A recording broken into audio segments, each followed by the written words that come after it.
I must make two honest confessions to you, my Christian and Jewish brothers.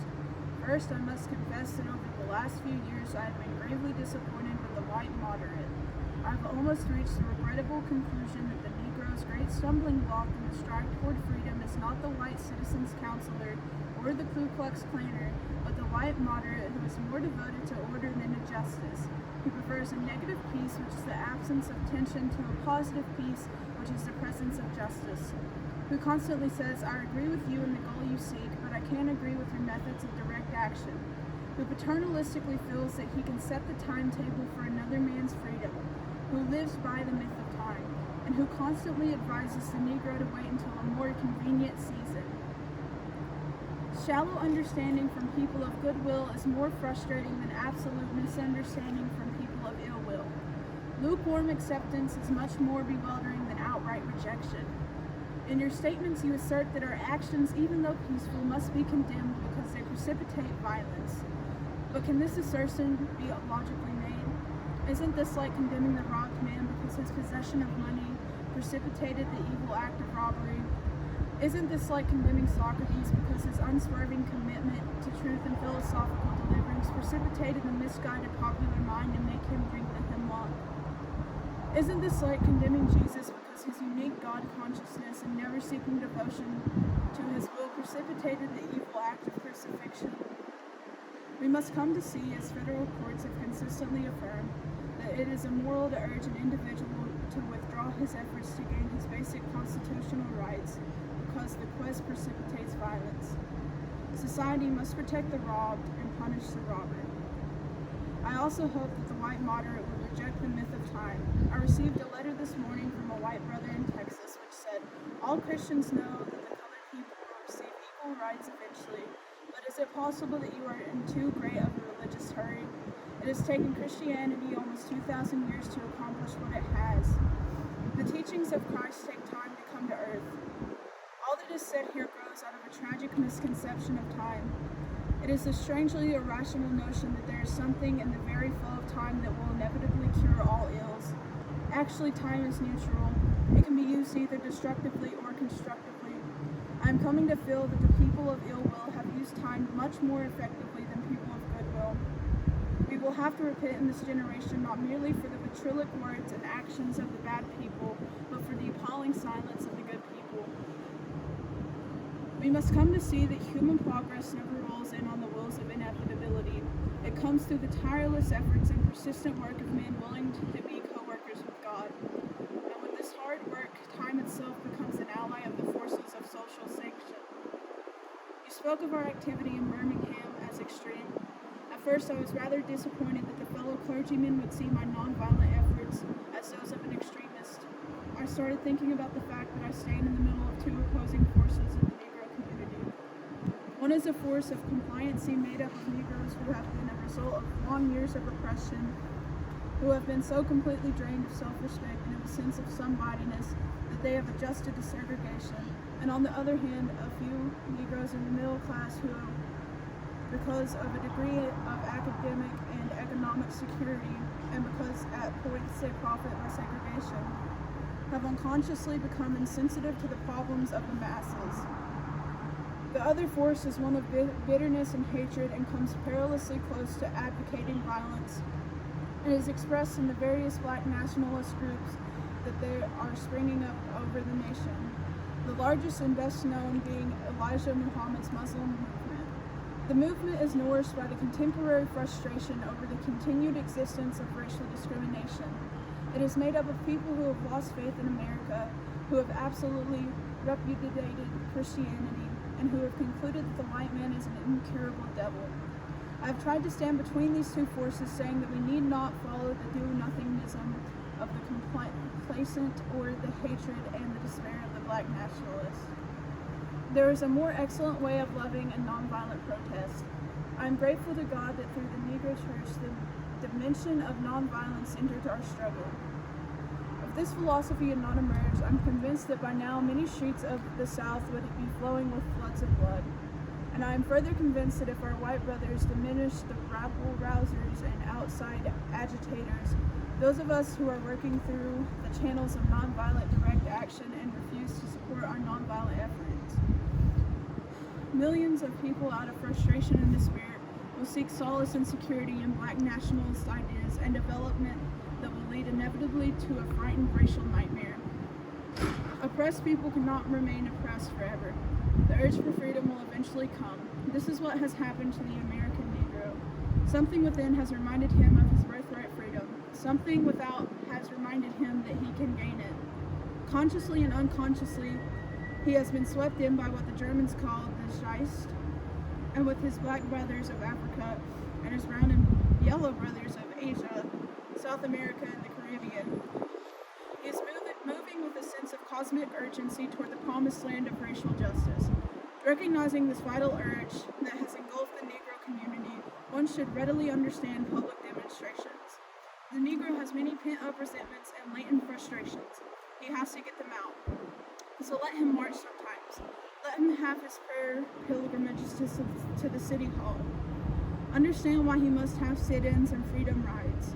If his repressed emotions do not come out in these non-violent ways, they will come out in ominous expressions of violence. This is not a threat, it is a fact in history. So I have not said to my people, get rid of your discontent, but I have tried to say that this is a normal and healthy discontent that can be channeled through the creative outlet of nonviolent direct action. Now, this approach is being dismissed as extremist. I must admit that I was initially disappointed to be categorized. But as I continued to think about the matter, I gradually gained a bit of satisfaction from being considered an extremist. Was not Jesus an extremist in love? Love your enemies, bless them that they curse you, pray for them that despitefully use you. Was not Amos an extremist for justice? Let justice roll down like the waters and righteousness like a mighty stream. Was Paul not an extremist for the gospel of Jesus Christ? I bear in my body the marks of the Lord Jesus. Was Martin Luther not an extremist? Here I stand. I can do no other, so help me God. Was John Bunyan not an extremist? I will stay in jail to the end of my days before I make a mockery of my consciousness. Was Abraham Lincoln not an extremist? This nation cannot survive half slave and half free. Was Thomas Jefferson not an extremist? We hold these truths to be self-evident, that all men are created equal. So the question is not whether we will be extremists, but what kind of extremists we will be. Will we be extremists for hate, or will we be extremists for love? Will we be extremists for the preservation of injustice, or will we be extremists for the cause of justice? I had hoped that the white moderate would see this. Maybe I was too optimistic. Maybe I expected too much. I guess I should have realized that a few members of a race that has oppressed another race can understand or appreciate the deep groans and passionate yearnings of those that have been oppressed, and still fewer have the vision to see that injustice must be rooted out by strong, persistent, and determined action. I am thankful, however, that some of our white brothers have grasped the meaning of this social revolution and commitment themselves to it. They are still all too small in quantity, but they are big in quality. Some, like Ralph McGill, Lillian Smith, Harry Golden, and James Dabbs, have written about our struggles in eloquent, prophetic, and understanding terms. Others have marched with us down nameless streets of the South. They have sat in with us at lunch counters and rode in with us on the freedom rides. They have languished in filthy roach-infested jails, suffered the abuse and brutality of angry policemen. They, unlike many of their moderate brothers, have recognized the urgency of the moment and sensed the need for powerful action, antidotes to combat the disease of segregation. Let me rush on to mention my other disappointment. I have been disappointed with the white church and its leadership. Of course, there are some notable exceptions. I am not unmindful of the fact that each of you has taken some significant stands on this issue. I commend you, Reverend Stallings, for your Christian stand this past Sunday in welcoming Negroes to your Baptist church worship. Service on non-segregated bias. I commend the Catholic leaders of this state for integrating Spring Hill College several years ago. But despite those notable exceptions, I must honestly reiterate that I have been disappointed with the church. I do not say that as one of those negative critics who can always find something wrong with the church. I say it as a minister of the gospel who loves the church. who was nurtured in its bosom, who has been sustained by its spiritual blessings, and who will remain true to it as long as the cord of life shall link them. I had the strange feeling when I was suddenly catapulted into the leadership of the bus protests in Montgomery several years ago that we would have the support of the white church. I felt that the white ministers, priests, and rabbis of the South would be some of our strongest allies. Instead, some few have been outright opponents, refusing to understand the freedom movement and misrepresenting its leaders. All too many others have been more cautious than courageous and have remained silent behind anesthesizing security of stained glass windows. In spite of my shattered dreams of the past, I came to Birmingham with the hope that the white religious leadership of this community would see the justice of our cause and with deep moral concern serve as the channel through which our just grievances could get to the power structure. I had hoped that each of you would understand, but again, I've been disappointed. I've heard numerous religious leaders of the South call upon their worshipers to comply with desegregation decisions because it is the law. But I have longed to hear white ministers say, follow this decree because integration is morally right and the Negro is your brother. In the midst of blatant injustices afflicted upon the Negro, I have watched white churches stand on the sidelines and merely mouth pious irrelevances and sanctimonious trivialities.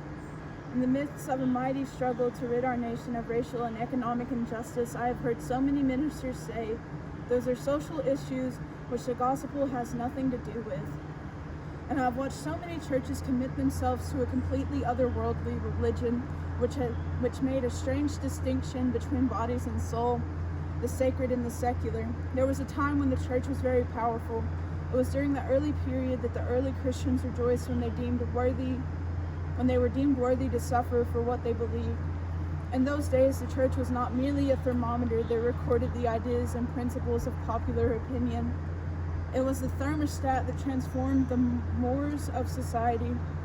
Wherever the early Christians entered a town, the power structure got disturbed and immediately sought to convict them for being disturbers of the peace and outside agitators. But they went on with the conviction that they were a colony of heaven and had to obey God rather than man. They were small in number but big in commitment. They were too God-intoxicated to be astronomically intimidated. They brought an end to such ancient evils as emphasized and gladiatorial contest. Things are different now. The contemporary church is so weak, ineffectual voice with an uncertain sound. It is so often the arch supporter of the status quo, far from being disturbed by the presence of the church. The power structure of the average community is consoled by the church's often vocal sanction of things as they are. But the judgment of God is upon the church as never before. If the church of today does not recapture the sacrificial spirit of the early church, it will lose its authentic ring, forfeit the loyalty of millions, and be dismissed as an irrelevant social club with no meaning for the 20th century. I meet young people every day whose disappointment with the church has risen to outright disgust. I hope the church as a whole will meet the challenge of this decisive hour. But even if the church does not come to the aid of justice, I have no despair about the future. I have no fear about the outcoming of our struggle in Birmingham. Even if our motives are persistently misunderstood, we will reach the goal of freedom in Birmingham and all over the nation, because the goal of America is freedom. Abused and scorned though we may be, our destiny is tied up with the destiny of America. Before the Pilgrims landed in Plymouth, we were here. Before the pen of Jefferson scratched across the pages of history the majestic words of the Declaration of Independence, we were here. For more than 2 centuries, our foreparents labored here without wages. They made cotton king and they built the homes of their masters in the midst of brutal injustice and shameful humiliation. And out of a bottomless vitality, our people continued to thrive and develop. If the inexpressible cruelties of slavery cannot stop us, the opposition we now face will surely fail. We will win our freedom because the sacred heritage of our nation and the eternal will of God are embodied in our echoing demands.